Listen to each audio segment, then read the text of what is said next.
या विश्वातील सर्वश्रेष्ठ वैज्ञानिक महाकारुणिक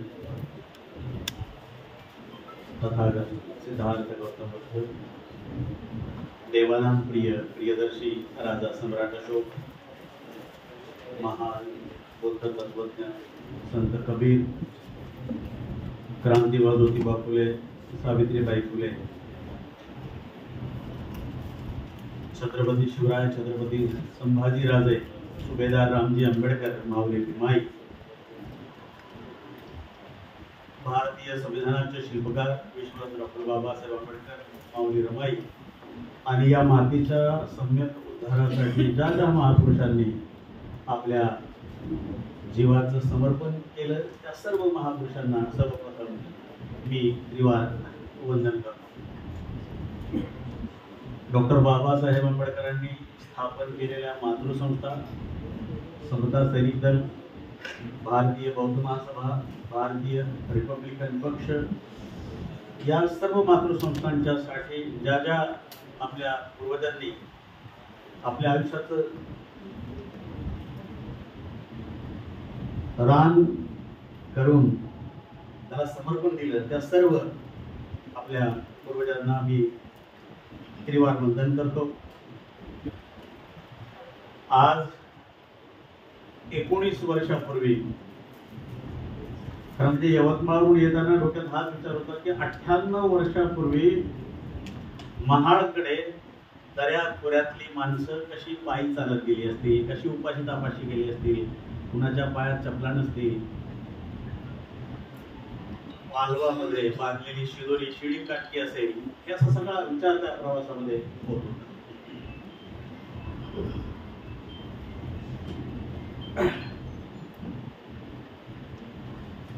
त्या ठिकाणी 19 मार्च आणि दुसऱ्या दिवशी 20 ला जे सत्याग्रहींवर हल्ला झाला होता त्यामध्ये भिकाजी संभाजी गायकवाड, खरं म्हणजे हे महार सेवा संघाचे अध्यक्ष होते.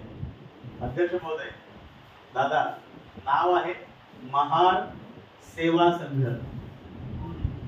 आपल्या लक्षात आलं असेल, फक्त आता शब्द बदलला अलीकडे, तिथे फक्त मराठा सेवा संघ असा आला. ते भिकाजी संभाजी गायकवाड त्यांचं ते शहीद झाले. त्या ठिकाणी मी व्याख्यानाला सुरुवात करण्याआधी ज्या सत्याग्रहींवरती अत्याचार झाले, जे शहीद झाले, त्या सर्वांना मी त्रिवार आधी वंदन करतो.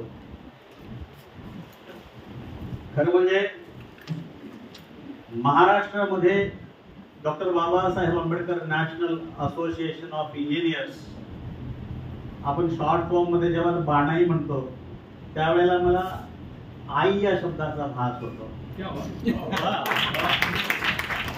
आदरणीय पोवरेकडे सर आलेले आहेत, बाणाई, आणि हा बाणा, भीमाचा बाणा घेऊन, आईचं हृदय घेऊन ही संस्था काम करते आहे. आणि यासाठी मी या बाणाईसाठी झिजणाऱ्या, राबणाऱ्या, सर्व समर्पण देणाऱ्या सगळ्या, अगदी अध्यक्ष महोदय, सगळ्या कार्यकारिणीचे मी मनापासून त्यांना धन्यवाद देतो.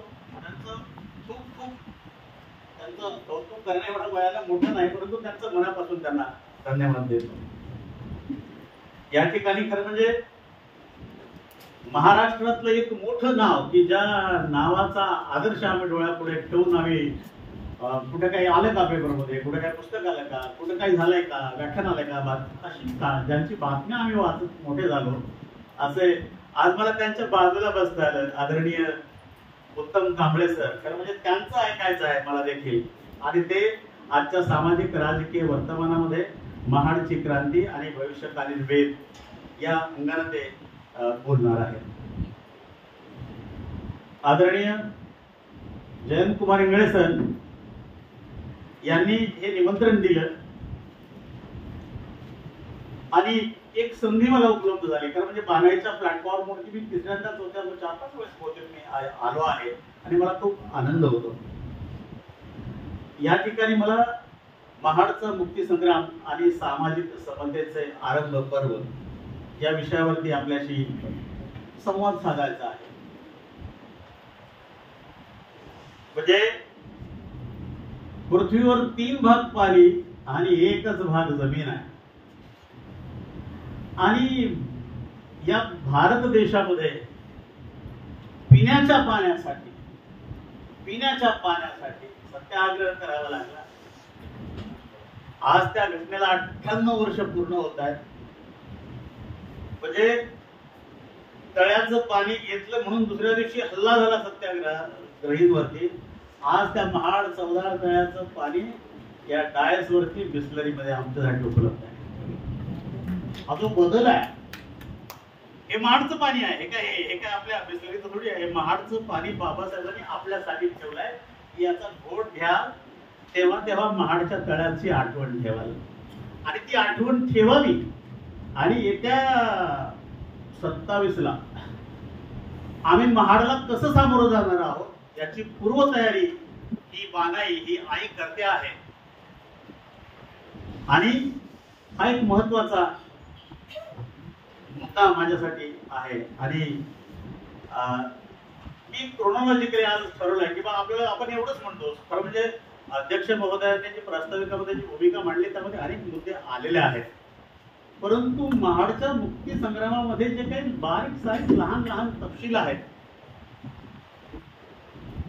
जुंगरलाल कांबळे यांचं पुस्तक सोडलं तर फार अशी महाडच्या संदर्भानं पुस्तकं आली नाही.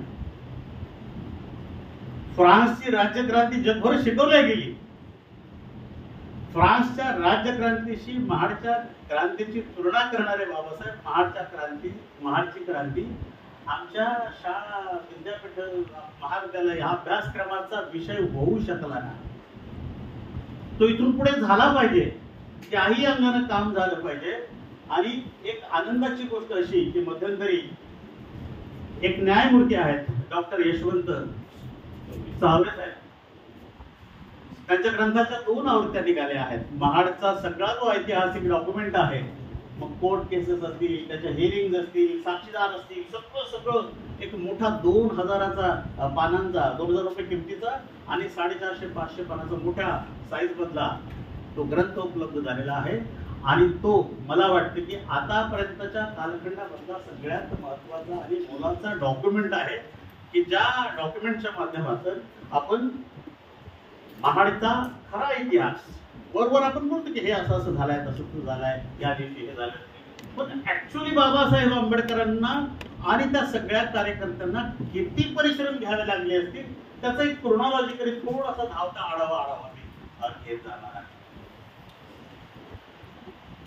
बाबासाहेबांच्या जन्मापूर्वीची काय अवस्था होती, शिवशाही पेशवाई या सगळ्यात खोलात जाणार नाही. सगळ्या या ठिकाणी अतिशय जाणकार असा वर्ग या ठिकाणी उपस्थित आहे.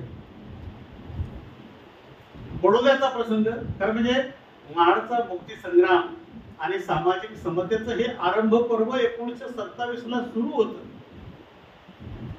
परंतु या 27च्या आरंभ पर्वाकडे जाण्यासाठी जे बाबासाहेबांच्या जीवनातले असंख्य बिंदू आहेत, असंख्य लहान गोष्टी आहेत. आदरणीय अध्यक्ष महोदय साहेबांनी बार काउन्सिल मधल्या त्या माठाची गोष्ट उदाहरण सांगितलंच आहे. परंतु त्याआधी बाबासाहेब अगदी लहानपणापासून अस्पृश्यतेचे चटके सहन करतात. हे सगळं अस्पृश्यतेचं नको असलेलं संचित त्यांच्या गाठीशी आहे. बडोद्याला गेलेत बाबासाहेब, ऑफिसर म्हणून गेलेला आहे. आणि ऑफिसर म्हणून गेल्यानंतर पारशांना कळतं की जात चोरून बाबासाहेब राहतात. आणि लाठी काठी घेऊन जेव्हा बाबासाहेब आंबेडकरांचं सामानासह बाहेर काढलं जातं तर बडोद्याच्या बागेमध्ये बसून बाबासाहेब जसं रडतायत. मला असं वाटतं त्या बागेच्या झाडाखाली जेव्हा बाबासाहेब रडलेले आहेत आणि तिथे ते बाबासाहेबांच्या आसुबांचे थेंब तिथे पडलेले आहेत, मी असं समजतो की हा जो काही सामाजिक समतेचा आरंभ पर्व आहे त्याचा आरंभ बिंदू त्या बडोद्याच्या झाडाखाली आहे. बाबासाहेब जसं रडतायत त्या ठिकाणी तो आरंभ बिंदू आहे. वामनदादांनी फार सुंदर लिहिलं ते. राजबिंडे आहेत बाबासाहेब, ओळखायला येत नाही कोण असेल. मुंबईचा एक अधिकारी राजदरबारी आला परी जात कळेना, गुजरातचं मॉडेल चाललंय म्हणून पुन्हा पुढे सांगतो. गुजरात मॉडेल लय साधी असते. मराठा नरेश परी गुजरात देश, उलटीच बोली तिथं उलटाच वेश, बुरबुरती सारे कर्मचारी, बुरबुरती सारे कर्मचारी, राज दरबारी आला परी जातळेना. आंबेडकर नावाचा उमदा तरुण आला म्हणे फेडायला राजाचे ऋण. पत्करली जरी सरदारी, पत्करली जरी सरदारी, राज दरबारी आला परी जातळेना. कारकुनी करणार वामन परी, साहेबांच्या कॅबिनेट आल्यावरी, हळू हेच भीमाला विचारी. एक कारकुन आहे, ऑफिसरला विचारतोय आणि त्या कारकुनाला त्याच्या धर्माचं, त्याच्या मनुस्मृतीचं त्याला प्रोटेक्शन आहे म्हणून तो हिम्मत करतोय आपल्या बॉसला विचारण्याची. हे सगळं बाबासाहेब घेत आहेत. ते सगळं आता ती हिम्मतच बाबासाहेब माडला काढून घेत आहेत मनुस्मृतीची. कारकुनी करणारा वामन परी, साहेबांच्या कॅबिनेट आल्यावरी, हळू हेच भीमाला विचारी, राज दरबारी आला परी जातळेना. हे अस्पृश्यतेचे चटके बाबासाहेबांना सगळे माहिती आहे. आता महाडच्या मुक्ती संग्रामाचा जो काही विजय आहे, या विजयाला प्राप्त करण्यासाठी बाबासाहेब आंबेडकरांचे परिश्रम किती आहेत. गोष्ट 27ची आहे आणि या 27च्या आधी बाबासाहेब आंबेडकर स्वतः शिक्षणाच्या माध्यमातून कसं तयार करतायत. 2 वेळेला बाबासाहेब आंबेडकर परदेशात जाऊन आलेले आहेत. MA ची पदवी आहे, PhD चा प्रबंध आहे, DSCच्या प्रबंधामध्ये ब्रिटिशांचं दैवत असलेलं अर्थशास्त्रातलं जॉन मेनियार्ड केन्सचे सिद्धांत बाबासाहेब फोडून काढतात. म्हणजे इकडे भारतामध्ये चातुर्वर्ण्यातही स्थान नाही आहे, अवर्णांमध्ये 5व्या वर्णामध्ये स्थान आहे. तोपर्यंत रामजी बाबाही गेलेले आहेत, शाहू महाराजही गेलेले आहेत, पाठीमागे कोणीच नाही. ब्रिटिशांच्या लंडन स्कूल ऑफ इकॉनॉमिक्स मध्ये जाऊन त्यांच्या गाडीच्या हाताखाली त्यांचं अर्थशास्त्रातलं दैवत बाबासाहेब त्यांचे सिद्धांत फोडून काढतात. त्याच्या तपशिलात आपण जाणार नाही.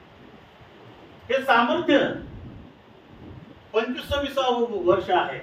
हे तर झालं 1923 ची गोष्ट झाली. परंतु 1917ला PhD चा प्रबंध सादर केलाय कोलंबिया युनिव्हर्सिटीमध्ये. PhD चा प्रबंध सादर झाल्यानंतर कोलंबिया युनिव्हर्सिटीची एक अट होती की PhD चा प्रबंध सादर केल्यानंतर त्या विद्यार्थ्यानं आपल्या चॉईसचा, आपल्या आवडीचा एक स्वतंत्र विषय निवडावा आणि तो देखील PhD साठी असणारे जे काही पॅरामीटर्स आहेत त्या धर्तीवर त्याच्यावरती काम करावं. बाबासाहेबांनी त्यावेळेस विषय निवडला संभाजी. आता छावा चालू आहे सध्या. संभाजी महाराजांच्या कालखंडामध्ये सामाजिक स्थिती कशी होती, परिस्थिती कशी होती, हा निबंध लिहिला बाबासाहेबांनी. त्यावेळेला अनेक शोध घेऊन बाबासाहेबांनी तो निबंध लिहिला आणि हा निबंध लिहिल्यानंतर बाबासाहेबांनी आपलं मन वळवलं आणि जाती संस्था आणि त्याची जी काही उत्पत्ती आहे यावरती बाबासाहेब आंबेडकरांनी तो निबंध लिहिला की भारतातील जाती संस्था, तिची यंत्रणा, उत्पत्ती आणि विकास, हा निबंध लिहिला. या ठिकाणी आदरणीय डॉक्टर गौतम कांबळे सर आहेत, रायटिंग अँड स्पीचेसच्या याच्यामध्ये कमिटीमध्ये असणारे आदरणीय तासारे सरांना मी विचारलं की या खंडांमध्ये संभाजी महाराजांवरती हे जे काही बाबासाहेबांचं काम आहे ते काही तिथे कुठे दिसत नाही, त्याचं काय झालं असेल. तर आपल्याला सगळ्याला माहिती आहे की पहिल्या वेळेला बाबासाहेब जेव्हा प्रवासातून घरी आले तर त्यांचं जे सामान ज्या बोटीमध्ये होती ती बोट बुडाली होती असं आदरणीय कासारे सरांनी सांगितलं आहे. आणि बाबासाहेबांच्या संभाजी महाराजांवरच्या निबंधाला आम्ही मुकलो. या पद्धतीने बाबासाहेब आंबेडकर काम करत आहेत.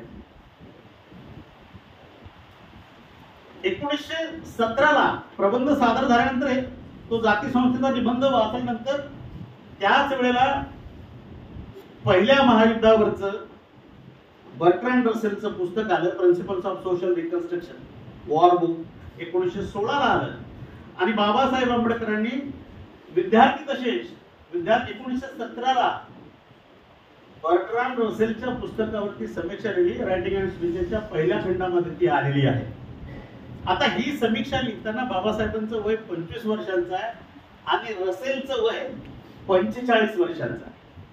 रसेलने जेव्हा ही समीक्षा वर्तमानपत्रामध्ये वाचली तेव्हा संपादकाला रसेल स्वतःहून संपर्क करतो की कोण आहे भीमराव रामजी आंबेडकर. म्हणजे रसेल ती समीक्षा वाचून रसेलचं मन आपल्याकडे केंद्रित व्हावं असं सामर्थ्य विद्यार्थी दशेमध्ये बाबासाहेबांकडे आहे. महाडकडे येण्यासाठीची ही जी काही पूर्वतयारी आहे बाबासाहेब आंबेडकरांची, म्हणजे आपल्या हयातीत जॉन म्हणजे 25 वर्षाच्या आधीच 1923ला केन्सला फोडून काढलं. लोक म्हणतात की बाबासाहेब आंबेडकरांचं स्वातंत्र्य चळवळीमध्ये काही योगदान नाही, परंतु ब्रिटिशांचं साम्राज्य आपल्या देशावरती असताना त्यांच्या विद्यापीठात जाऊन त्यांच्या गाईडच्या हाताखाली त्यांच्या दैवताला फोडून काढणं याच्यासाठी केवढं मोठं सामर्थ्य लागतं. हे सामर्थ्य मला नाही वाटत जगात दुसऱ्या कुणाकडे असेल. आमच्याकडे जर विद्यार्थी असतील या ठिकाणी बसलेले तर एखादा काही टॉपिक आपण सरांकडे घेऊन गेलो लिहून घेऊन गेलो तर हजारदा त्याच्यात फेरफार करायला लावतात. बाबासाहेब आंबेडकर त्या वायवाच्या वेळेला DSC वायवाच्या वेळेला सांगतात सगळ्यांना, माझा प्रबंध तुम्ही मान्य नाही केला तरी चालेल, मी माझ्या देशात जाऊन तो प्रसिद्ध करीन असं ठणकावून सांगणं. दे वर मास्टर्स अँड काउवर्ड्स असं ते सार होता पहिल्या त्या प्रॉब्लेम ऑफ रुपीचा. मग नंतर ते माइंड केल्या गेलं. त्या शब्दांवरती जेव्हा आक्षेप घेतले गेले तर बाबासाहेब असं म्हणाले की ब्रिटिशांनी भारताची जी लूट केलेली आहे, काउवर्ड्स कुठल्याही प्रकारची दयामया न दाखवता रानटीपणानं लूट करणारे लोक, भारताची लूट या पद्धतीने झालेली आहे. आणि हा जो काही शब्द आहे काउवर्ड जो आहे हा तुमच्याच डिक्शनरी मधला आहे. ही लूट करण्याच्या प्रक्रियेला जर दुसरा काही शब्द असेल तर तुम्ही मला सांगा. हे जे काही सामर्थ्य आहे, बाबासाहेब आंबेडकर जगाशी भांडून भारतात आलेले आहेत. महाडच्या मुक्ती संग्रामाकडे येताना बाबासाहेबांनी स्वतःला कसं तयार केलं आहे यासाठीची मी ही 2 उदाहरणं आपल्यासाठी पुढे ठेवली आहे. 1920ला बाबासाहेबांनी पत्रकारिता सुरू केली की एखाद्या चळवळीला मुखपत्र नसेल, वृत्तपत्र नसेल तर त्या चळवळीची अवस्था पंख नसलेल्या पंखविहीन पाखरासारखी असते आणि त्याची सुरुवात मूकनायकापासून केली. तो प्रवास प्रबुद्ध भारतापर्यंत गेला. त्याच्याही खुलात आपल्याला जायचं नाही. बाबासाहेब आंबेडकर सगळ्या अस्पृश्यांना जी काही बंधनं आहेत त्यांच्यावरची, म्हणजे पिण्याच्या पाण्यापासून असेल, सावलीचा विटाळ होतो, ते सगळं आपल्याला माहित आहे. तर ही सगळी मशागत बाबासाहेब आंबेडकर या ठिकाणी करतायत. आणि भारतातली जी ग्राम रचना आहे, वेद देखील भारतातल्या या ग्राम रचनेचा पुरस्कार करतो. तो यासाठी की ही ग्राम रचना त्यांच्या वर्ण व्यवस्थेला टिकवून ठेवण्यासाठीची साधनं आहेत. आणि या ग्राम रचनेमध्ये म्हणून बाबासाहेब सांगतायत एकीकडे की शहराकडे चला आणि बापूजी सांगतात की खेड्याकडे चला. हा जो कॉन्ट्रास्ट आहे, हे सगळ्या गोष्टी बाबासाहेब आंबेडकर अध्ययन करतायत. सगळं चाललंय ते सगळं बाबासाहेब आंबेडकरांचं. आता महाडच्या मुक्ती संग्रामाच्या पूर्वी अशी काही आंदोलनं झाली नाहीत का, यासाठी म्हणून काही केसेस मी उदाहरणासाठी म्हणून आपल्या समोर ठेवणार. 1927च्या आधीची, 19-20 मार्चच्या आधीची काही घटना मी तुमच्या समोर ठेवणार आहे. मथुरा मीनाक्षी मंदिर प्रवेश केस आहे 14 मे 1897ची. आणि शानार नावाची अस्पृश्य जमात आहे. या पूजा करण्याच्या हक्कासाठी अस्पृश्यांची जी मंदिर प्रवेश चळवळ होती, अस्पृश्यांनी मंदिरात प्रवेश बंदी करण्यासाठी सवर्णांनी कोर्टामध्ये दावा दाखल केला होता 14 मे 1897 ला. अस्पृश्य लोकांना त्यांच्या हक्कासाठी प्रिव्ही काउन्सिल या ब्रिटिशकालीन शेवटच्या सर्वोच्च न्यायालयावर त्यांना झगडावं लागलं आणि त्यासाठी त्यांना प्रिव्ही काउन्सिलकडे अपील करावं लागलं. दुसरी केस आहे 1909 ची. मद्रास मधलं मरक्कन्नम आणि तिथले जे अस्पृश्य आहेत ते परिहा आहेत. अस्पृश्य परिहा त्या लोकांनी ते फक्त सार्वजनिक रस्त्यावर उभे होते. ते रस्त्यावर उभे आहेत आणि आम्हाला बाट झाला. आम्हाला ते दिसले आणि ते दिसल्यामुळे आम्हाला बाट झाला. यासाठी सवर्णांनी केस दाखल केली मद्रासला मरक्कन्नम मध्ये. म्हणजे नुसतं रस्त्यावर उभं आहे. मद्रास कोर्टाने सांगितलं की रस्त्यावर उभं असलं हा काही गुन्हा नाही आणि बाट झाल्यामुळे तुमचं काही नुकसान झाल्याचं पण काही दिसत नाही आणि ती केस खारिज झाली. आणि ही कृती फिर्यादींना बेकायदा अडवण्यासारखी आहे म्हणून ती केस 1909 ची आहे. 1917 ला एक केस आहे. ती केस आहे मुथन नावाचे जे अस्पृश्य आहेत आणि पालघाट नावाचं मंदिर आहे. या पालघाटच्या मंदिरामध्ये यांनी प्रवेश केला आणि त्यांच्यावरती फौजदारी खटला दाखल झाला. पुन्हा आपल्या परिसरामध्ये एक केस घडली. गडचिरोली वाशेर नावाचं गाव आहे. 1922 ची ती घटना आहे. महार अस्पृश्यांची केस आहे वाशेर गडचिरोली जिल्ह्यामध्ये. आणि ती केस का दाखल झाली तर त्यांनी मेलेले जनावर ओढले नाही त्या वाशेर गावातल्या आपल्या पूर्वजांनी महार लोकांनी म्हणून त्यांच्यावर केस दाखल केली. 1922 ची ही घटना आहे. आणि पुढे त्याच लोकांनी मेघनाथ मंदिरात महाराजांनी पूजा केली. त्यांनी मंदिर पाठवलं. ते मेलेली गुरं ओढत नाहीत यासाठी त्यांच्यावरती केस दाखल झाली. एक केस आहे 1926 ची आहे. ती थोडीशी महाडच्या आधीची थोडीशी लुधियाना मधली. आणि आपले खन्ना शहरातील चांभार बांधव जे आहेत यांनी सार्वजनिक विहिरीवर पाणी भरलं म्हणून कोर्ट केस झाली.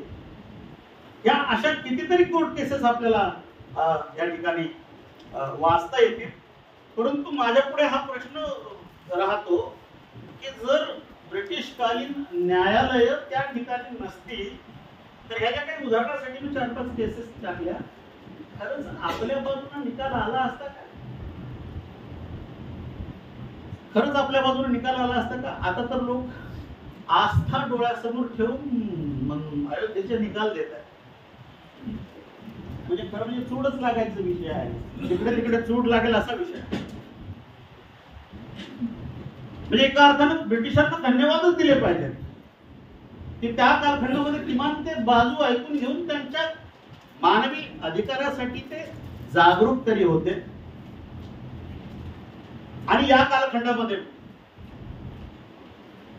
1919 ला इंडियन्स इन लंडन हे अरूप चटर्जीचं 2021 ला पुस्तक आलं आहे. या पुस्तकामध्ये एक संदर्भ वाचायला मिळाला. तर म्हणजे आपण असं म्हणतो की 1935 चा कायदा तयार करण्यामध्ये बाबासाहेब आंबेडकरांचा सिंहाचा वाटा होता. निश्चितच होता. संविधानाचा तर काही विषय नाही, बाबासाहेबांनीच केलाय.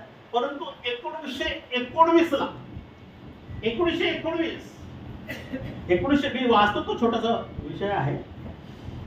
बँक इन इंडिया म्हणजे government of India act 1919 and doctor Babasaheb Ambedkar rule Arup चटर्जीच्या पुस्तकामध्ये आहे इंडियन्स इन लंडन मध्ये की bank in India Ambedkar taught for a while as a professor in Sydenham College, Bombay, while also being one of the key intelligenceers on the conductions of untouchables in India for the government during the drafting of the Government of India Act 1919. महाडच्या मुक्तीभूमीवर येण्यासाठी बाबासाहेबांची सगळी तयारी झालेली आहे. 1919 चा कायदा तयार करण्यामध्ये सिडनहॅम कॉलेजमध्ये असणाऱ्या बाबासाहेबांची ब्रिटिशांना मदत झालेली आहे. आता हे सगळं चाललेलं आहे. इकडे जाऊन वर्तमानपत्रातून बहिष्कृत भारत मूकनायक असेल, बहिष्कृत भारत रानाची मशागत करणं चाललेलं आहे. हजारो वर्षाच्या कालखंडामध्ये ज्या आमच्या अस्पृश्यांची किंवा बहिष्कृतांची मन कधी त्याची मशागत झाली नाही, याची मशागत करता करता बाबासाहेब आंबेडकर स्वतःला तयार करतायत या चळवळीला उभं करण्यासाठी. आणि अशात माणगावची परिषद येते 1920. 21 आली 22 मार्च, खरं म्हणजे परवा 2 दिवसानंतर 21 आणि 20 मार्चला माणगावची परिषद आहे. आणि माणगावची परिषद बाबासाहेब आंबेडकरांच्या अध्यक्षतेखाली आहे. आणि आपण सगळेजण जाणतो की त्या परिषदेमध्ये छत्रपती शाहूराजांनी सगळ्या बहिष्कृतांना सांगितलं की तुम्ही तुमचा नेता निवडला आहे, तुमचा पुढारी निवडला आहे. हे भाषण आपल्याला सगळ्यांना माहित आहे. त्या भाषणामधलं एक टॅग लाईन म्हणून आपल्या पुढे ठेवता येईल की जन्मसिद्ध श्रेष्ठतेमुळे आणि पवित्रतेमुळे गुणहीन असलेल्या ब्राह्मणांचं देखील कल्याण झालं. जन्मसिद्ध श्रेष्ठतेमुळे व पवित्रतेमुळे गुणहीन ब्राह्मणांचं देखील कल्याण झालं आहे. याचा दुसरा अर्थ असा होतो की आम्ही जन्मानं कनिष्ठ हीन लेखल्या गेलो, अपवित्र लेखल्या गेलो आणि म्हणून यातून आम्हाला पुढे निघालं पाहिजे. हा अशा प्रकारचा सगळा आशय माणगावच्या परिषदेमध्ये येतो. आणि माणगावच्या परिषदेनंतर मी फक्त आज क्रोनॉलॉजिकली पुढे येणार आहे महाडच्या संग्रामापर्यंत. दामोदर हा मुंबईला 1924 ला 9 मार्च 1924 ला बहिष्कृत हितकारणीची सभा स्थापन झाली आहे. खरं म्हणजे त्या 9 मार्चच्या सभेमध्येच बहिष्कृत हितकारणी सभा हे नाव बाबासाहेब आंबेडकरांनी सुचवलं. आणि ऍक्च्युअली एस्टॅब्लिशमेंट जी आहे ती 20 जुलै 1924 ला झाली बहिष्कृत हितकारणीची. आणि त्याच ठिकाणी तो स्लोगन आला, एज्युकेट, एज्युटेट अँड ऑर्गनाइज. 9 मार्च 24 ला झाला आहे. आता 10 मे 24 महाडला येण्यासाठी बाबासाहेब आंबेडकरांचे सगळे आरंभ बिंदू नंतर महाडला एकत्र येणार आहेत. बार्शीला सभा झाली सोलापूर जिल्ह्यामध्ये, तिथे मुंबई प्रांतिक बहिष्कृत परिषदेचं आयोजन होतं. आणि आपण समाज जीवनामध्ये निरपेक्ष कर्तव्य बुद्धीनं झटलं पाहिजे असं फार महत्वाचं भाषण त्या ठिकाणी आहे बाबासाहेब आंबेडकरांचं. आणि या भाषणाचं मूळ शीर्षक देशांतर, नामांतर की धर्मांतर असं आहे. आणि हे आहे मात्र माफो गाजरे साहेबांच्या खंडांमध्ये, आपल्या रायटिंग अँड स्पीचच्या खंडामध्ये ते टायटल वगळले. आणि त्या ठिकाणी समाज जीवनात निरपेक्ष कर्तव्य बुद्धीने झटलं पाहिजे असं टायटल दिलं आहे. मुळातलं टायटल आहे देशांतर, नामांतर की धर्मांतर. आता हे 3 शब्द आहेत आणि या 3ही शब्दांचा विषय जो आहे ह्या अस्पृश्यांच्या उत्थानासाठी, बहिष्कृतांच्या उत्थानासाठी आम्हाला देशांतर करून आपला प्रश्न सोडवता येईल का? आम्हाला आपलं नामांतर करून आपल्याला प्रश्न सोडवता येईल का? की धर्मांतर करून? म्हणजे 1924 ला येवल्याची 35 ची घोषणा तर आहेच आहे आपली, परंतु 24 ला बाबासाहेब आंबेडकर देशांतर, नामांतर की धर्मांतर या विषयावरती चिंतन करतात सोलापूरचं. तर म्हणजे आता या 25 मध्ये सोलापूरला आमचे बंधू आहेत प्राध्यापक TS मोरे, एक मोठं डॉक्युमेंट तयार करतात या भाषणाच्या अंगाने आणि त्या एकूणच परिषदेच्या अंगाने. TS मोरे सोलापूरला बार्शीला असतात ते, तो डॉक्युमेंट देखील आता नव्यानं उपलब्ध होईल. हे 1924 ची घटना झाली. नंतर 11 एप्रिल 25 ला बेळगावला निपाणी गावी मुंबई इलाका प्रांतिक बहिष्कृत परिषद केली. आणि तिथे सांगितलं आपल्या अस्पृश्य बांधवांना, आम्ही घनघोर संग्राम केला तरच आम्हाला माणुसकी मिळेल, तरच आम्हाला माणुसकी प्राप्त होईल. म्हणजे बाबासाहेब आंबेडकर आपल्या अस्पृश्य बांधवांना घनघोर संग्राम करण्यासाठी प्रिपेअर करत आहे. आणि नंतर महाड अधिवेशन परिषदेचं अधिवेशन रहिमतपूर कोरेगाव जिल्हा साताऱ्यामध्ये झालं. त्यानंतर 20 मार्च 27 ला कुलाबा मुक्काम महाडला जागृतीचा ही जी काय परिषद झाली ही त्या ठिकाणी जागृतीचा विसव आम्ही कधी विजू देऊ नका हे आलं. 4 जून 1927 ला शिरा बाजारला बहिष्कृत वर्गाची मोठी सभा झाली. आणि आपण सगळ्यांनी आपला उद्धार करण्यासाठी स्वतःची कंबर कसली पाहिजे, कंबर कसून आपण तयार झालं पाहिजे, ही एक सभा झाली. पुन्हा 5 जुलैला 27 ला मुंबई शहरातच बहिष्कृत वर्गाची परिषद झाली आणि महाड येथे जो काही अत्याचार निषेध आणि त्या संबंधाने पुढे काय करायचं हे ठरवण्याकरता सर कावसजी जहांगीर हॉल यामध्ये सभा झाली आणि त्या ठिकाणी पुन्हा बाबासाहेब म्हणतायत की आम्हाला आपल्या चळवळीला पुढे नेण्यासाठी निधड्या छातीची आणि स्वाभिमानी माणसं पाहिजे. बाबासाहेब आंबेडकर सगळ्यांना तयार करतायत. 20 जुलै 27 ला पुण्याला मांगवड्यामध्ये पुण्याच्या दीनबंधू पत्राचे संपादक डॉक्टर नवले यांच्या अध्यक्षतेखाली अस्पृश्यांची एक सभा झाली आणि त्या सभेमध्ये इतर ज्या अस्पृश्यांमधल्या पोट जाती होत्या त्या महार जमातीवर आरोप करत होत्या की बाबासाहेब आंबेडकर महाराजांचंच काम करतात आणि महाराजांचे फक्त आपल्या पुरतच पाहतात. या सभेमध्ये खरं म्हणजे शाहू महाराजांनी 20 ला सांगितलं होतं आणि बाबासाहेबांचं अभिनंदन केलं होतं त्या भाषणामध्ये की बाबासाहेब आंबेडकर अस्पृश्यातल्या सगळ्या जातीच्या हितासाठी लढतात. 20 ला सांगितलं होतं. परंतु तिथे आपल्यावरती आरोप झाले या सभेवरती आणि त्या सभेत बाबासाहेब आंबेडकरांनी सांगितलं की महार जातीवरील अक्कलकोटेपणाचा आरोप अतिशय निराधार आहे. आमचं कार्य समस्त बहिष्कृतांच्या उत्थानासाठी आम्ही हाती घेतलेलं आहे हे सगळं सांगितलं. नंतर 17 सप्टेंबरला 27 ला एल्फिन्स्टन रोडवरील डेव्हिड मिलच्या चाळीत सभा झाली सत्याग्रहाबद्दलची. 25 डिसेंबरच्या सभा झाली आणि आता आपण धडा घालून दिला पाहिजे की आम्ही कुणाच्याही पेक्षा कमी नाही आहे असं स्वाभिमानाचं स्फुल्लिंग चेतवण्याचं काम बाबासाहेब आंबेडकर या वेगवेगळ्या सभा संमेलनांमधून घेत आहेत. ऍक्च्युअली 19-20 मार्चच्या संदर्भानं जो काही दुसऱ्या दिवशी हल्ला झाला त्यानंतर एखादा नेता एखादा पुढारी कच खाऊन थांबला असता. आम्हाला बाबासाहेब आंबेडकरांची फक्त आम्ही बाबासाहेब आंबेडकरांचे अजिबात भक्त नाही आहेत. या सभागृहामध्ये बाणाची जी सगळी लेकरं आहेत ती अनुयायी म्हणून बसलेली आहे. तर बाबासाहेब आंबेडकरांकडून आम्ही काय शिकलं पाहिजे की हा जो महाडचा संग्राम बाबासाहेबांनी यशस्वी केला की दुसऱ्या दिवशी 20 मार्चला सत्याग्रहींवर हल्ला झाला. अफवा पसरवल्या गेली की वीरेश्वराचं मंदिरात आता शिरणार वगैरे वगैरे. जेवणा खानाची अन्नाची लेकरा बाळांची मारहाण झाली नासधूस झाली. लेकरा बाळांना मार संभाजी आपला भिकाजी संभाजी गायकवाडांचं निधन झालं. याही उपर आता मार्चला घटना आहे. मार्च आणि नंतर डिसेंबरला पुन्हा हतबल न होता पुन्हा जय्यत तयारी करून पुन्हा चॅलेंज स्वीकारून कर्मठांचं सनातनी शब्द हा वापरताना मला बऱ्याचदा दुःख होतं ते. कारण तो एस धम्म सनंत हे माझं आहे मला असं वाटतं आणि म्हणून त्यांच्यासाठी मी सनातन शब्द कशाला वापरू आणि मी कशाला माझे जीभ टळू असं मला वाटतं की लोक बऱ्याचदा म्हणतात सनातनी हिंदू काय नाही तुमच्याजवळ काय नाही तुमचं. एस धम्म सनंत हे बुद्धाचं आहे.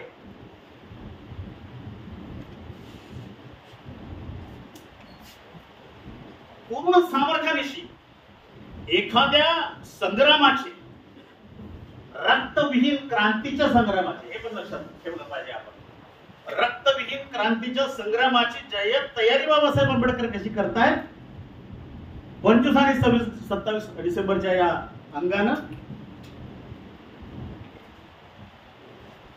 मध्ये तो मनाई हुकूम तो तात्पुरता मनाई हुकूम जो होता तो साहेबांनी सांगितलं. त्याचे तपशील मी थोडे पुढे सांगतो. बोले ठराव, महाड नगरपालिकेचा ठराव, कायदेमंडळामधला ठराव हे सगळं आहे. परंतु नेमकं महाडच का? महाड क्रांतीचं ठिकाण निवडण्याचं कारण काय? मुंबईच्या कायदेमंडळामध्ये 4 ऑगस्ट 1923 ला बोले यांनी ठराव मांडला. त्या ठरावाची ओळ अशी आहे की हे कायदेमंडळ शिफारस करते की अस्पृश्य वर्गास सार्वजनिक पाणवठे, विहिरी, धर्मशाळा, त्याचप्रमाणे सार्वजनिक शाळा, न्यायालय, कार्यालय आणि दवाखाने उपयोगी करिता परवानगी देण्यात यावी असा तो ठराव मांडला गेला. आणि त्या ठरावावरती विस्तृत असं विवेचन बोलायचं आहे. त्याच्या खोलात मी इथे जाणार नाही. नंतर महाडच्या पालिकेचा ठराव आहे. आता ठरावाचा क्रमांक आहे 67. 5 जानेवारी 1924 ला महाडपालिकेने ठराव केला की सरकारी ठराव क्रमांक 4770, ठरावाचा क्रमांक 67 आहे. सरकारी ठराव क्रमांक 4770 दिनांक 29 सप्टेंबर 1923 सामान्य विभाग, अस्पृश्य वर्गास सार्वजनिक विहिरी पाणवठे वगैरे वापरू देण्याबद्दलचा मेहरबान कलेक्टर साहेब बहादूर यांच्याकडे पत्र. बोर्डाने सदर बद्दल योग्य तो विचार करून मान्य करण्याबद्दल आलेली सूचना. म्हणजे ते ठराव झाल्यानंतर सगळ्या कलेक्टर्सला सगळ्यांना सूचना देखील त्या ठिकाणी आलेल्या होत्या. आणि त्याच्या खाली प्रेसिडेंट म्युनिसिपल महाड अशी सही देखील आहे. महाडचं जे ठिकाण आहे हे निवडण्याचं महाड क्रांती बोले ठरावात झाला.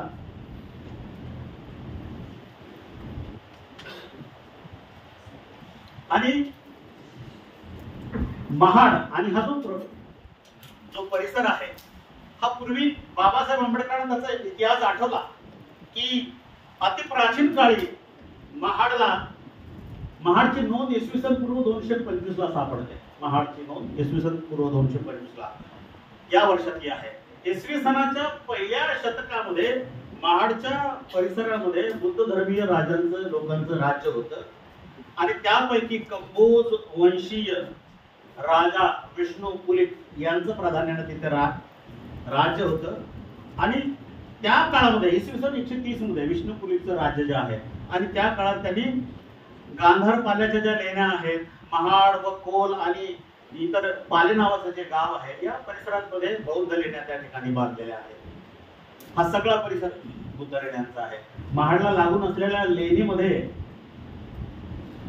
तिचे पीपल्स एज्युकेशन सोसायटीचा जो लोगो आहे, मध्ये धम्मचक्र आणि 2 हरिण आहेत, तो त्या महाडच्या लेणीमधला बाबासाहेबांनी तो निवडलेला आहे. त्या महाडच्या लेणीमधला तो लोगो आहे. हा भाग तर आहेच महाड निवडीचं. केवळ रायगडच नाही, महाडला हा बौद्धांचा आपल्या बौद्ध लोकांचा हा इतिहास त्याच्याकडे आहे. छत्रपती शिवरायांच्या राज्याभिषेक रायगडावरती झालाय. पावसाळ्याच्या कालखंडामध्ये महाड ही छत्रपती शिवराय राजधानी म्हणून वापरायचे. आणि महाहाट ही मोठी बाजारपेठ होती.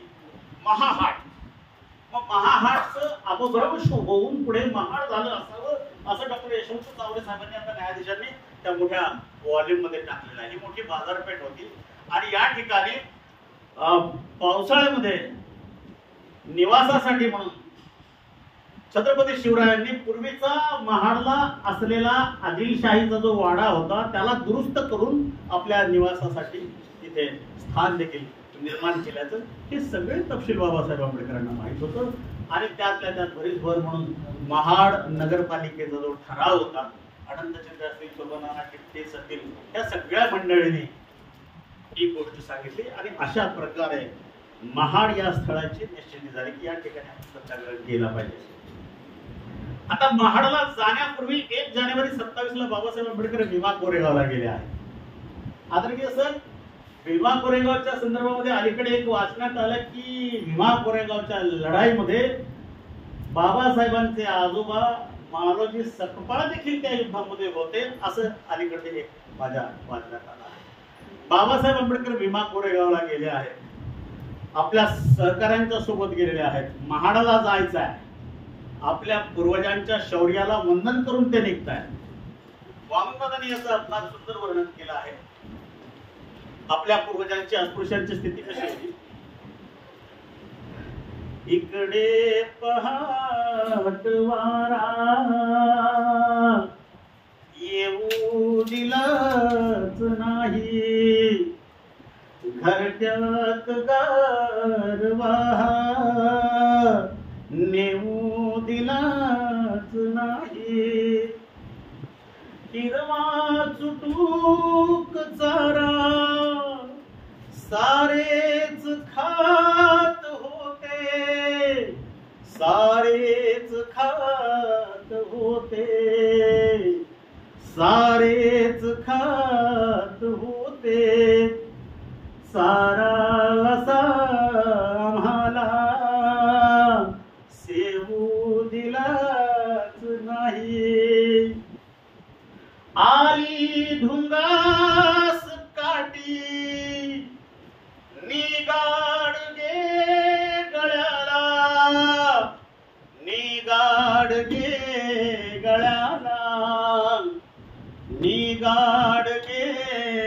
गळ्याला वाटेत पायमचा उमटू दिलाच नाही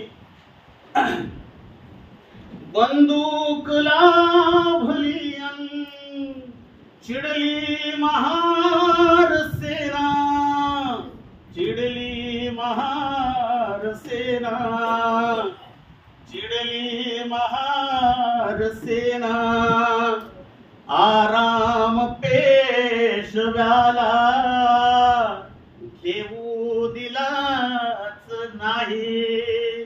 आणि अशा या शौर्याच्या साठी ब्रिटिशांना स्मारक उभं करावं असं वाटणं, ब्रिटिशांना त्या ठिकाणी स्मारक उभं करावं असं वाटणं, याचा दुसरा अर्थ असा होतो की ते शौर्य किती मोठ्या ताकदीचं असेल. आणि त्या स्मारकाला वंदन करून बाबासाहेब आंबेडकर महाडला आले आहेत. आता खरं म्हणजे 19-20 मार्चच्या वेळेला मराठा बांधव जे आहेत, जेधे आणि जवळकर साहेब सोबत आहेत, मराठा बांधव.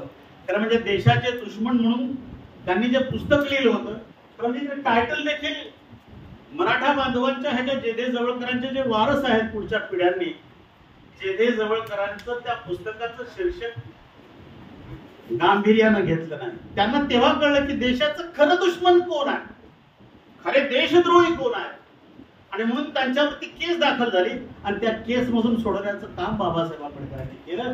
आणि म्हणून बाबासाहेब आंबेडकरांच्या सोबत पहिल्या मार्चच्या वेळेला ते सोबत आहेत. मात्र नंतर 25 डिसेंबरच्या त्या पुढच्या वेळेला मात्र बाबासाहेबांच्या ते सोबत यासाठी नाहीत की त्यांचा आग्रह होता की ब्राह्मणांना सोबत तुम्ही घ्यायचं नाही. बघा मला सकाळी दादा म्हणाले, इंगळे दादा, की ब्राह्मण आणि ब्राह्मण्यावरती बोललं पाहिजे, तुम्ही बोला थोडस. बाबासाहेब आंबेडकर कधीही ब्राह्मणांच्या विरोधात नव्हते. ब्राह्मण्य वृत्तीच्या अर्थात मनुस्मृतीच्या वारसांच्या त्या भूमिकेच्या विरोधात बाबासाहेब आंबेडकर होते, व्यक्तीच्या विरोधात कधीच नव्हते. आणि म्हणून जेधे जवळकरांसारखी मराठा बांधव आपल्या सोबत मार्चच्या लढ्यात सोबत असताना त्यांचं म्हणणं बाबासाहेबांनी ऍक्सेप्ट नाही केलं. नाही, ते ऍक्सेप्ट नाही केलं. याचं कारण केळुस्कर गुरुजींनी 10वी मध्ये बुद्धाचं पुस्तक बाबासाहेबांच्या काळजात देऊन ठेवलं होतं. मी त्या पुस्तकाचा त्या सत्काराचा अर्थ असा लावतो आदरणीय गेडांचं, की चारिका करत करत तथागत सिद्धार्थ गौतम बुद्ध केळुस्करांकडे गेले आणि केळुस्करांना सोबत घेऊन त्या सभेत आले आणि ते भिक्षापात्राच्या निमित्ताने भिक्षापात्रातली थोडीशी भिक्षा बाबासाहेब आंबेडकरांच्या हातात दिली, असा मी त्याचा अर्थ लावतो. आणि ते हृदयात असल्या कारणानं पूर्ण बाबासाहेब आंबेडकरांच्या चळवळीमध्ये रक्ताचा एकही थेंब सांडत नाही. लहानपणीच केळुस्कर गुरुजींचं बुद्धाचं पुस्तक तिथं आहे. आणि म्हणून आणि खरं म्हणजे मी जे म्हणालो की पूर्व तयारी कशी करायची एखाद्या संग्रामाची, आज आपण या ठिकाणी जे संविधान आणि या सगळ्या गोष्टींचा लाभ आपण घेत आहोत, त्याचं जे फाउंडेशन स्टोन आहे 25-26 डिसेंबर 25 जे बाबासाहेब आंबेडकरांचं महाड मधलं जे अध्यक्षीय भाषण आहे, हे भाषण जर आपण पाहिलं तर या भाषणामध्ये त्या भाषणाची मौलिकता आजच्या कालखंडामध्ये आहे का? मला तर असं वाटतं की त्याही कालखंडापेक्षा प्रतिक्रांती ज्या जोरानं आपल्या समोर येत आहे त्याही कालखंडापेक्षा आज बाबासाहेब आंबेडकरांच्या महाडच्या 25 डिसेंबर 27च्या भाषणाची मौलिकता अधिक जास्त आहे. आपलं राष्ट्र आजारी आहे, त्या आजाराचं कारण शोधून त्यावर सर्वतोपरी उपचार केले पाहिजेत. आणि अशी आखणी करून बाबासाहेबांनी ते भारतातल्या बहिष्कृतांच्या मूळ समस्येचं जे कारण आहे ते मनुस्मृती आहे हे सगळं हेरलं. जसं तथागत सिद्धार्थ गौतम बुद्धांनी दुःखाचं मूळ कारण शोधलं आणि दुःखाचं मूळ कारण म्हणजे नैसर्गिक दुःखाच्या कारणांच्या संदर्भामध्ये तथागत बुद्ध बोलत नाही. तथागत बुद्ध नैसर्गिक जी दुःख आहेत, निसर्गक्रमाने येणारी जी काय उपजित्वा निरजंतू उत्पन्न होईल ते नष्ट, उत्पन्न होणार नष्ट होणारच आहे. तथागत बुद्ध मानवानं निर्मित केलेल्या दुःखांवरती बोलताय. आणि बाबासाहेब आंबेडकर देखील या भारतातल्या वैष्कृतांच्या वाट्याला येणारी जी काही दुःख आहेत ती कोणी निर्माण केली आणि त्याचं कारण काय. आणि मग बाबासाहेब आंबेडकर तिथे सांगतात की महाडची सभा ही समतेची मुहूर्तमेढ रोवण्यासाठी बोलावलेली सभा आहे. आणि ही सभा फ्रान्सच्या 138 वर्षापूर्वी 24 जानेवारी 1789 ला 16व्या लुई राजानं प्रजेच्या प्रतिनिधीसाठी जी सभा बोलवली होती त्या सभेच्या समकक्ष ही महाडची सभा आहे. या सभेनं फ्रान्सच्या राजाला आणि राणीला सुळावर दिलं, वरिष्ठ वर्गाची कत्तल केली, 15 वर्षे यादवी माजवली असा फ्रान्सच्या सभेवर आरोप आहे असं बाबासाहेब म्हणतात. आणि त्या आरोपाला बाबासाहेब खोडतायत. राजा थांबायचं हो बरं. खरं म्हणजे मनुस्मृतीला पेटून म्हणतो थांबतो. या सभेमध्ये 3 जाहीरनामे होते. खरं म्हणजे हा सभा या विषयामध्ये महाडच्या या अध्यक्ष भाषणावरच अधिक जर बोलल्या गेलं असतं, बोलता येईल नंतर पुढे केव्हा तरी आपल्याला पाहता येईल. आणि बाबासाहेब आंबेडकरांनी त्या ठिकाणी पॅट्रिशियन आणि प्लेबियन लोकांची एक कथा सांगितलेली आहे. त्याही कथेच्या खोलात जाणार नाही. ती कथा त्या कालखंडामध्ये निरक्षर असणाऱ्या माणसांच्या पुढे बाबासाहेबांनी वाचली की रोमन साम्राज्यातल्या लोकांचा क्रांतीचा प्रयोग कसा अयशस्वी झाला. आपण हातात घेतलेलं कार्य अयशस्वी होऊ नये म्हणून ती पॅट्रिशियन आणि प्लेबियनची कथा सांगितली. पॅट्रिशियन म्हणजे तिकडचे उच्चवर्णीय, प्लेबियन म्हणजे आपल्याकडचे. खरं म्हणजे महाडच्या क्रांतीचं फलित काय असं जर मला कोणी विचारलं तर मी 2 गोष्टी सांगेन. एक तर वामनदादाची ओळ सांगेन, भीमाच्या बळान सामाजिक फलित काय झालं. आहोरमाच्या बळान, भीमाच्या बळान, आहोरमाच्या बळान महाडच पाणी आलं दारात नळान. डायरेक्ट पाईपलाईन आहे. कधी 98 वर्ष झाले लीक झाली नाही. आमची बेंबळ्याची पाईपलाईन तुम्ही सगळे इंजिनिअरिंगच्या क्षेत्रात आमची बेंबळ्याची मोटर सुरू केली की जमिनीतून पाईप वर येऊन फुटतात. पाईप वर येऊन फुटतात. महाडची जी पाईपलाईन आहे हे परमनंट आहे. काय नो फेविकॉल का जोड काहीच नाही. त्या फेविकॉलच्या जोडच्या पलीकडचा विषय आहे. हे झालं हे सामाजिक क्षेत्राच्या अंगाने. आणि राजकीय क्षेत्रामध्ये प्लेबियनच्या कथेचा भाग सांगतो की प्रतिक्रांतीला रामनाथ कोविंद ठेवावे लागतात. प्रतिक्रांतीला द्रौपदी मुर्मू ठेवावे लागतात. सहज आठवलं म्हणून त्यांनाही सोबत ठेवावं लागतंय. हे राजकीय फलित आहे या महाडच्या क्रांतीचं. आणि म्हणून या महाडच्या क्रांतीच्या निमित्तानं जे काही आज आपण आहोत इथे या ठिकाणी आपल्या पूर्वजांचा मोठा त्याग आहे. आणि ही केस चालताना अतिशय फार मोठ्या जो क्रोनॉलॉजीचा भाग होता मी तो सांगायचा होता मला, तो या ठिकाणी सांगता येणार नाही वेळेच्या नुसार. परंतु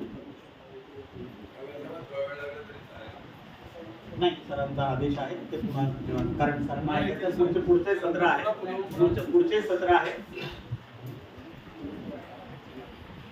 तर या सगळ्या आज आम्ही एवढ्या संख्येनं एवढा मोठा हॉल की यवतमाळवरून येतो ना, मी सगळा तोच विचार करत होतो.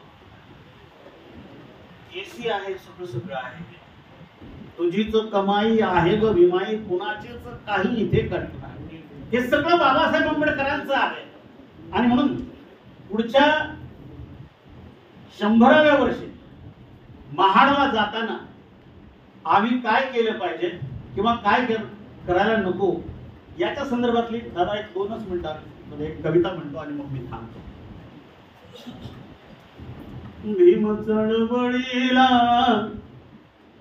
भक्त नको रे, भीम चळवळीला भक्त नको रे, तुझ्या घरचे तख्त नको रे.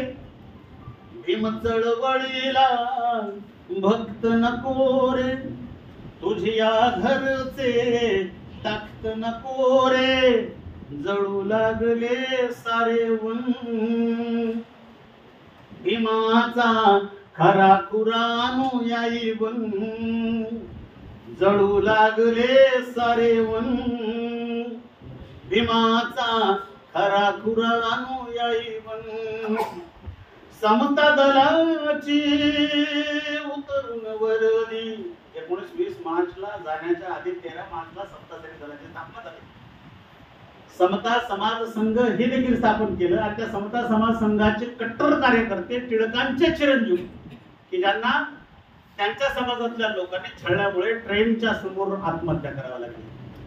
समता दलाची उतरून वरली भक्तांची बहु झाली गर्दी काम दलाचे कोणी करीना ध्यान धारणी लावी मन भीमाचा खरा खुरानो याई वन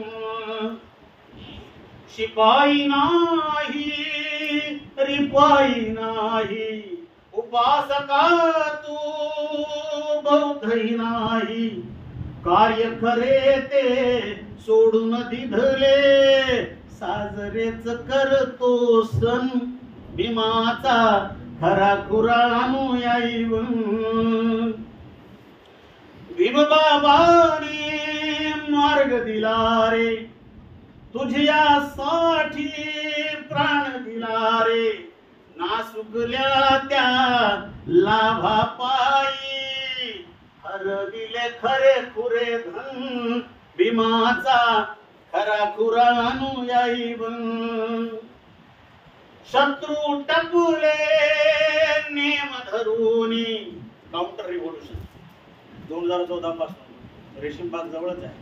शत्रू टपुले नेम धरूनी बिनघोरी तू फिरतो चरूनी चिल्या पिल्यांचे निळ्या फुलांचे पायदळी तुडविती कण भीमाचा खरा खुरानो याई वन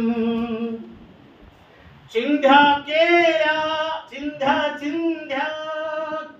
दलाच्या रिपाईच्या आणि धम्म बलाच्या स्वार्थी ढोंगी दल बदलूनचे वाढीस लागले रे तन भीमाचा खरा खुरानो याई वन जुनी पिढी ती भीमपथाची जुंपून होती भीमरथाची भीमवचनाला जागून गेली अर्पुनिया तन धन भीमाचा खरा खुरानो याई वन कोरेगावी शौर्य दिनाला डाव आखुनी हल्ला केला लबाड लुतऱ्या प्रतिक्रांतीचे चवताळूनी उठले रे वन भीमाचा खरा खुरानो याई वन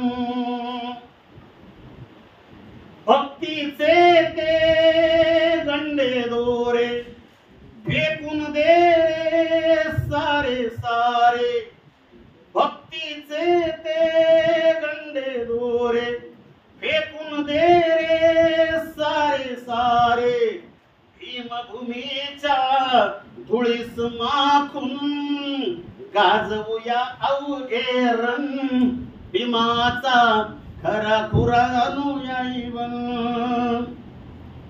भीम चळवळीला त्याग हवारे तुझ्या घरचा नाग हवारे भीम चळवळीला त्याग हवारे तुझ्या घरचा नाग हवारे इमान निष्ठा आणि सचोटी मागतसे तुझे समर्पण भीमाचा खरा खुरानो याई वन शेवटी निळ्या ध्वजाला सलामी देऊ धम्म ध्वजाचे वंदन घेऊ निळ्या ध्वजाला ध्वजाचे वंदन घेऊ सागर समत्या अनुयायांनी जागे असावे क्षणोक्षण भीमाचा खरा खुरानुयायी बन भीम चळवळीला भक्त नको रे तुझ्या घरचे तख्त नको रे जळू लागले सारे मन भीमाचा खरा खुरानुयायी बन. थोडा वेळ जास्त घेतला त्याबद्दल मागतो. जय भीम, जय बुद्ध, जय भारत.